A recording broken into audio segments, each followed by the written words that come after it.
going to learn about the importance and tools that we need to create an effective estate plan. You know, Parkinson's is a lot of things. It's physical and it's emotional, and it affects, you know, so many functions of living. And one of those things that it affects is it's expensive. How do we deal with this? And how do we manage our finances? And how do we manage our estates? And that's why we're having this conversation today. And maybe you have an estate plan, and maybe you haven't looked at it in 10 years. That was my experience. Anyway, today's speaker is Paul Miller, and he's a Santa Rosa-based estate planning attorney. He's got over 22 years of estate planning experience. He's a cum laude graduate from Empire College in 2002. He received his master's in taxation from Golden Gate University in 2016. And when he's not doing that, he enjoys coaching soccer.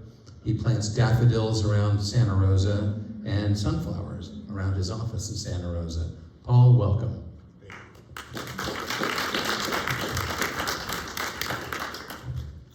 Thank you all for having me today. I'm honored to be here. Today we're going to be talking about estate planning, and I'll share a little bit about myself. First off, can everybody hear me okay? Does this work well? Very good. Should I turn it down a little? We're good. Should I go without a microphone, or what's best for everybody? Microphone it is. So a little bit about me. I received my BS from UC Davis, Bachelor's of Science in Biology of all things, Animal Behavior and Physiology. How I got to law school, we don't have enough time to talk about that today. I got my JD from Empire here in Santa Rosa in 2002, and then I received my master's in taxation, which is an advanced estate planning degree from Golden Gate in 2016. In my free time, I do plant daffodils around town. This last year, put in 12,000 daffodils. So I'm hoping to keep that going. The year before I did 10,000.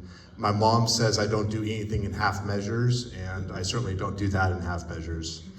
My office is downtown, and around my office, there's a planting strip that I'm fortunate enough to work with the city of Santa Rosa, and I plant sunflowers there. So that's brings me joy and brings a lot of joy to people around town as well. So I heard from a presenter, never start your presentation with a graph. But let's start with a graph. So here's the world death rate through time. And let me start here. So in 10,000 BC, the death rate was 100%. We fast forward to 5,000 BC, and it's still staying really strong at 100%. 500 AD, 100%, unmoved. 1350, we're at the height of the Black Plague. It's ravaging through Europe. 100% death rate. 1600, we have the Enlightened Age. We have the Renaissance. Still 100% death rate. And then here, 1974, more specifically, January 22nd, 1974. That's when I was born. And there's 100% death rate. So why do we have to do estate planning? It's because that world death rate's staying pretty consistent through time. I'll show you another graph. This is the percentage of people who know exactly when they will die or become incapacitated. There's a very small sliver of people who know when they're going to leave this planet. Very small. Robin Williams knew when he was going. But for most of us, we don't know when we're going to become incapacitated or when we're going to pass away. And so we have to do some planning. And we also have to do some planning because we really never know what's coming around the bend.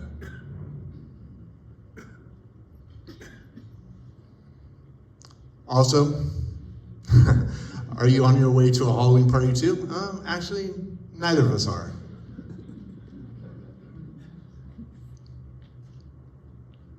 Or for this gentleman, he gets an extra day. I forgot it's a leap year. Okay then, see you tomorrow. So we'll talk about the different components in an estate plan and how they all fit together. So there's really 4 different documents in a comprehensive estate plan. There's a trust, a will, a durable power of attorney for finances and property management, and an advanced healthcare directive. We'll take these in reverse order. We'll start from the advanced healthcare directive and work our way up. So what's an advanced healthcare directive?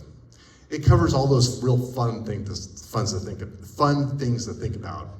End of life choices, organ donation, cremation versus burial. And the end of life wishes was really highlighted in the case of Terry Schiavo. Terry Schiavo was a young, vibrant, 20-some-year-old who was going on a crash diet. She was drinking iced tea, but really wasn't eating anything. One day she lost consciousness, fell, was found in a hallway in her house. And she had talked with her husband and said, if that ever happens to me, if I'm ever in a bad condition like this, I don't want to live like this. Her parents had a completely different opinion of what she wanted. This played out for 15 years through the courts and eventually went through the Supreme Court. Life-sustaining measures were removed from Terry, but it was a nasty, horrible way for this to go through. So really, you need to outline your end-of-life wishes so this battle doesn't happen. I'd recommend to everybody too, when you start thinking about end-of-life wishes, there's a fantastic, very short documentary on Netflix called Extremists. And Extremists follows these doctors and healthcare providers at Highland Hospital in Oakland. And you see these healthcare providers dealing with families where mom is declining, but daughter says, I believe in miracles. And the son says, but mom doesn't want to live like this. And there's this tug of war here. It's absolutely heartbreaking to watch, but very, very effective. I'd recommend it to anybody, again, about a 20-minute documentary out on Netflix. And so when we talk about end-of-life wishes, we're talking about being in a vegetative state. In this case, the good news is that he's in a permanent vegetative state. We also talk about post-death wishes, cremation versus burial, scattering of ashes. Or, please don't go to any trouble with the burial. Just seal me up in one of those big pyramid-shaped grain storage thingies. Or for Mr. Peanut, for your remains, would you prefer creamy or chunky? You can talk about cremation, and this is my favorite dad joke. Glass coffins, will they be popular? Remains to be seen. I know, I get a groan from that for my kids.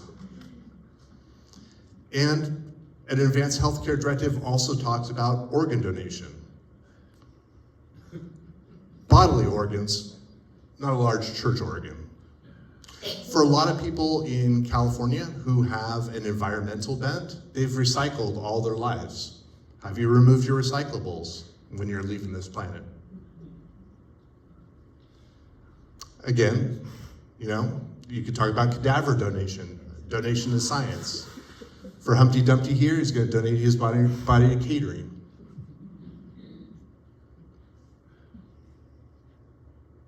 And I just love some of these. In terms of organ donation, there's a lot that can be donated. Kidneys, hearts, tissues, bone, skin, cartilage. People as old as in their 90s have been able to be organ donors. So you may be chronologically old, but things can still be working quite well. So you can really have an incredible impact on someone else's life.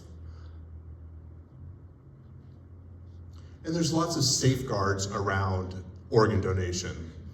Let's say the kidney fell on the floor, does the 5-second rule apply?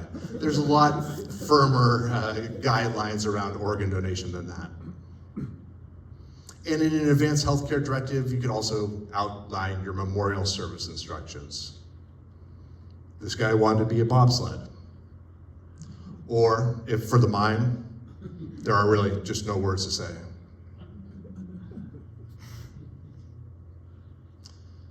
And I love this one. The eulogy was beautiful, although the question and answer period was rather odd. So when we talk about an advanced healthcare directive, oftentimes people talk about DNRs, do not resuscitate. And you might see this bright pink form. This is oftentimes on the back of a front door or on a refrigerator in a home. And this is called a POLST, a physician's order for life-sustaining treatment. Up here in language you can't even read, it says a POLST supplements an advanced healthcare directive, it doesn't replace it. So a POLST talks about resuscitation. So a POLST is particularly important for people who see the end of life coming and they know it may be messy. So if I had a heart attack right now, I would certainly want to have my heart restarted. But for some people who are dealing with terminal illnesses, that may not necessarily be the situation.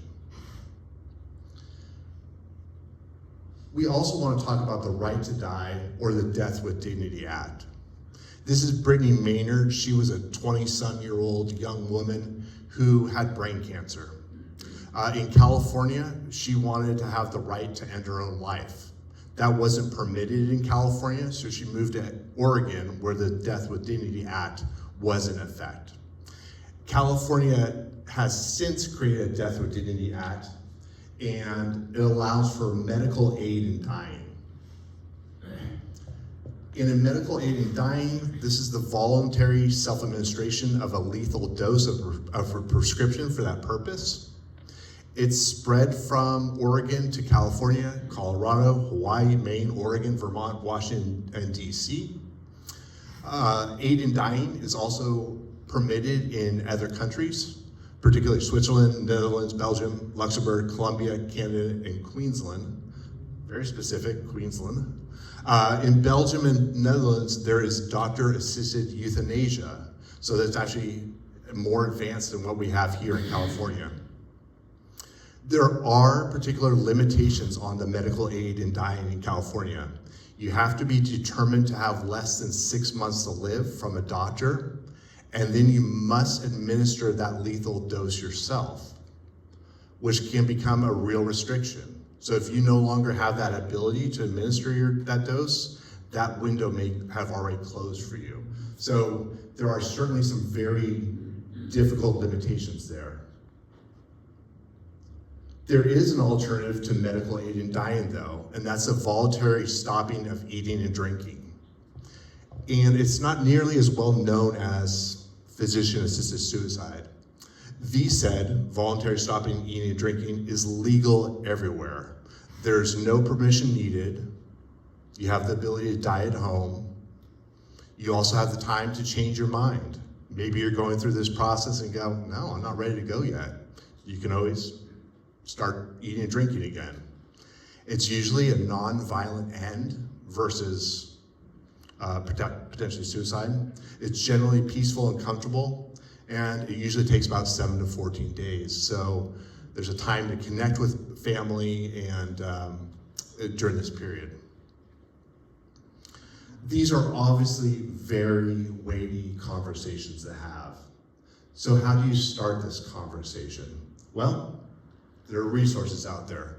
One's called the Conversation Project, and it has a lot of good cues to help you through this difficult conversation. Also, Death Over Dinner. You get a couple bottles of wine and it has prompts for you to be able to discuss this with your family. So you'll see this theme that I suggest here is transparency with your loved ones and sharing your wishes and letting them know about your values. So we started from the bottom and we're going to work our way up. So we talked about an advanced healthcare directive, which dealt with end-of-life wishes and post-death wishes. We're moving our way up to the durable power of attorney for finances.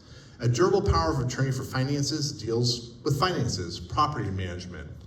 So can someone step in to pay your bills, take care of the house, file taxes for you? Basically do anything that you could do, but you can't do because you're incapacitated. So very, very important document for you. When you're talking about having a durable power of attorney, selecting an agent is particularly important. Is that how your agent keeps records? They may not be the right person for you. Is this their idea of balancing a checkbook? Probably not the right person for you. Are they proximate? Are they located here in California, or are they located across the country? A lot of stuff can be done by Zoom, but oftentimes it's easier to have someone here. What about their age? Are they retired? Do they really want to take on this part-time job? Not sure. What's their financial maturity? Again, is there a filing system like this? Oftentimes for people, they look to a spouse or an adult child to be able to step into that role for them.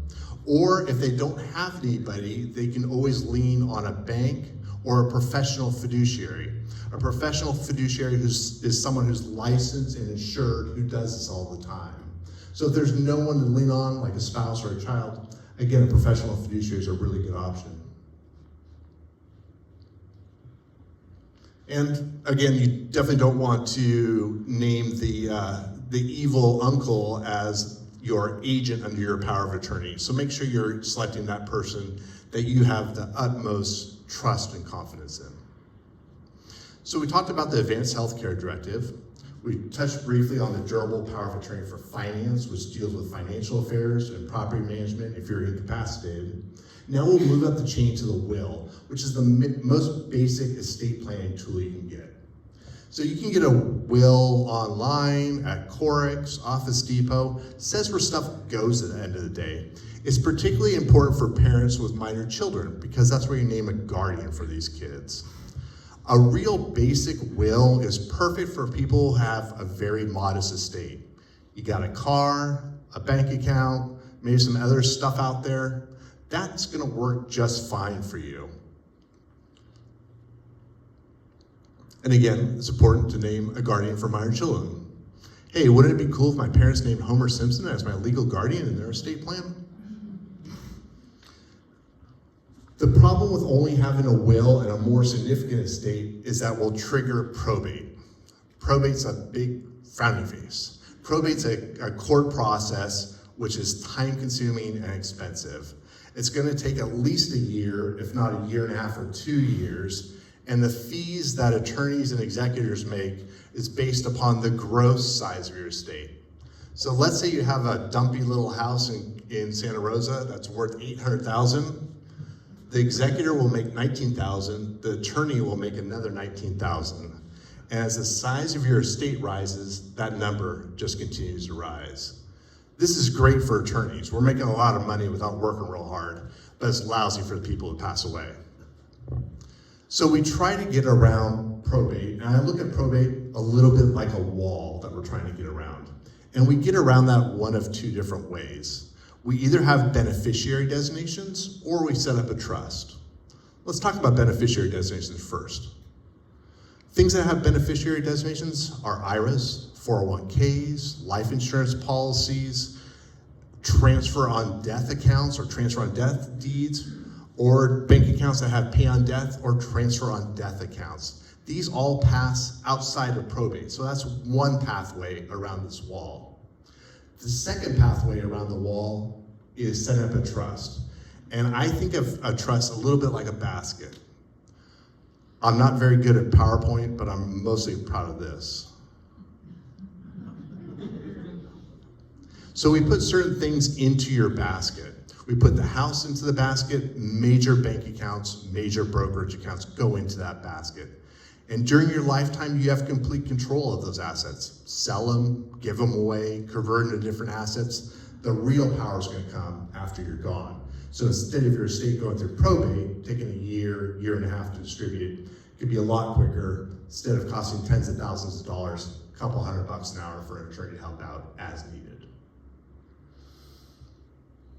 So that is the trust funding here. Trust funding is moving those important assets into your trust. So talking about trust beneficiaries. Trust beneficiaries can oftentimes be children.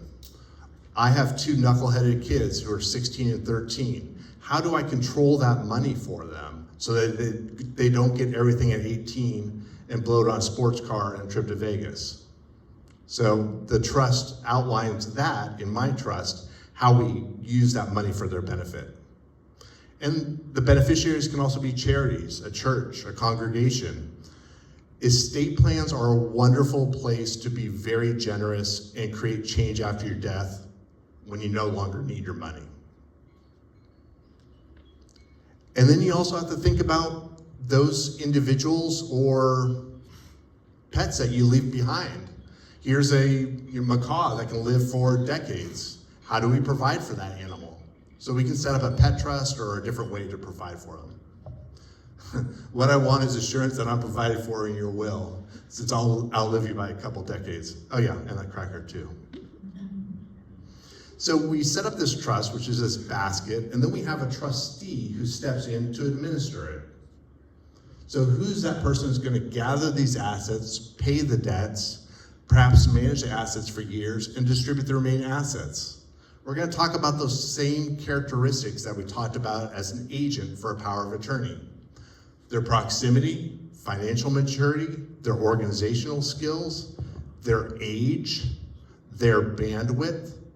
I coach soccer, I have a full-time practice, I've got 2 kids. If I stepped in as trustee of my parents' estate plan, would I be able to handle it? Do I have the bandwidth to take it on?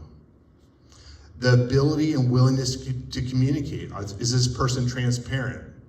What type of family dynamics are we looking at? Is there dysfunction there? Well, every family is dysfunctional. What level of dysfunction do we have? So selecting a suitable trustee is oftentimes just as important as selecting the beneficiaries of your estate plan.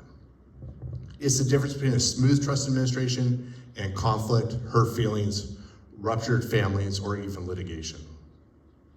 And being a trustee is a lot of work, so it's not a gift that you bestow upon someone. And if you name a trustee, also name alternate trustees. My one regret is that I failed to name alternative trustees to my estate. And make sure you're selecting that right person.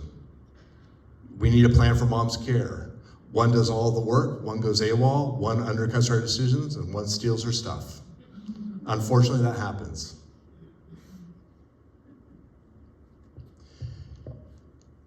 When selecting a trustee, we also want to consider the possibility of a professional fiduciary.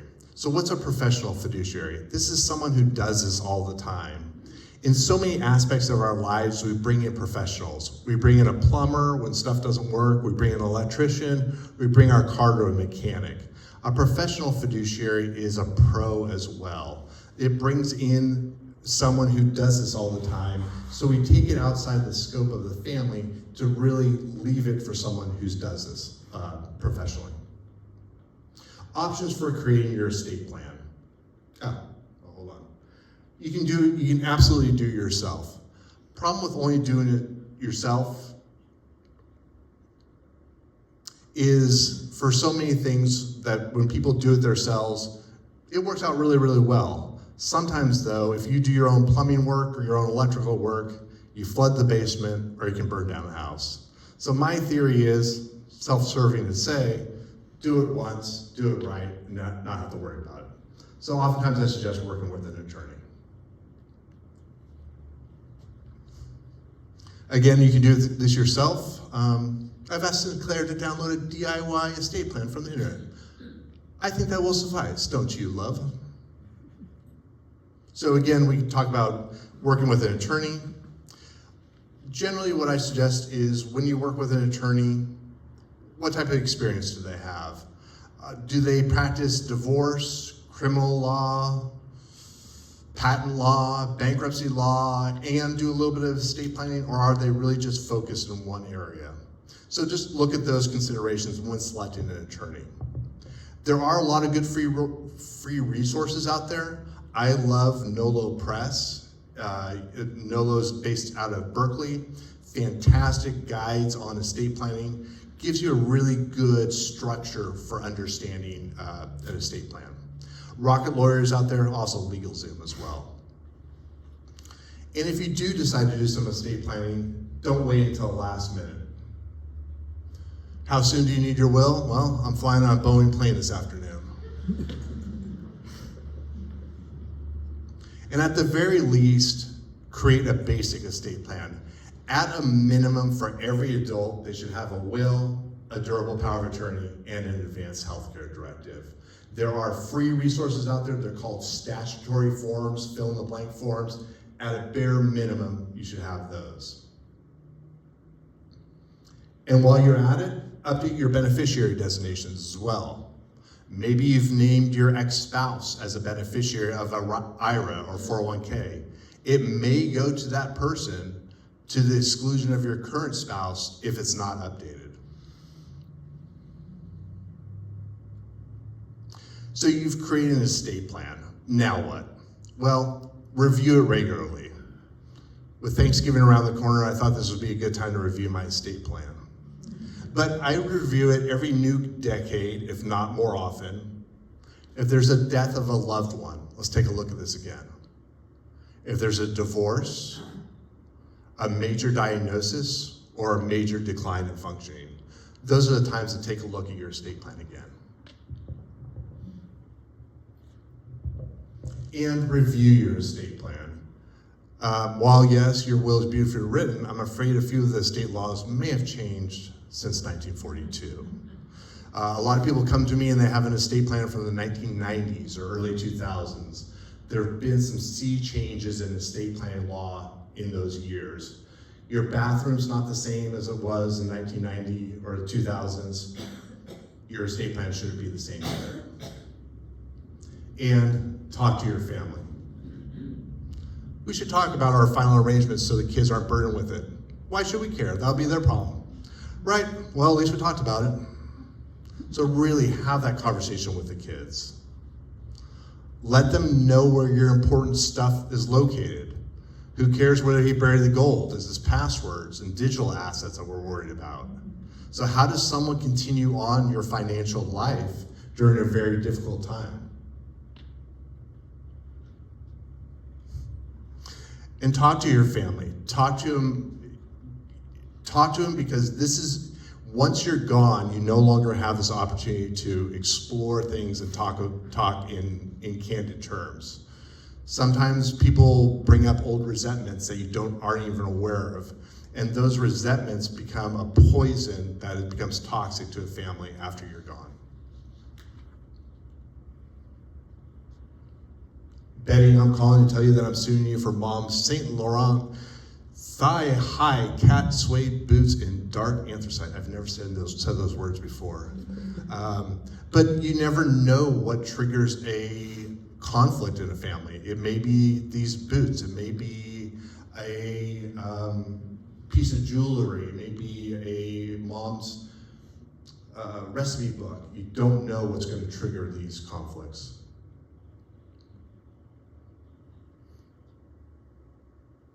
And an estate plan is not a great place to do family therapies. So when you're doing estate planning, think about your legacy. What type of legacy do you want to leave behind? Do you want to settle scores? Do you want to have a battle won but the war lost? I put this obviously highlighted. An estate plan is not an alternative to or an effective place to do individual or family therapy. Do that before you're gone. Don't settle scores in your estate plan. Tommy doesn't call me enough, so he gets less. Susie didn't go to a birthday party, so she gets less. Figure that stuff out while you can. And again, plan before it's too late.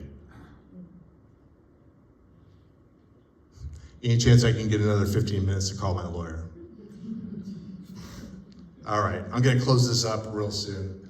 I'd like to close my estate plan by showing a handsome picture of my two knuckleheaded kids. This is my 16-year-old on the left side, and obviously a 13-year-old's there. And the reason I put this slide up is A, they're incredibly handsome and take after their dad, but B, Before we leave the house, I tell the boys two things. Clean up your mess before you go. Clean up your mess before you go. Clean up your mess before you go. And what I recommend to all of you here is clean up your mess before you go. Thanks, everybody.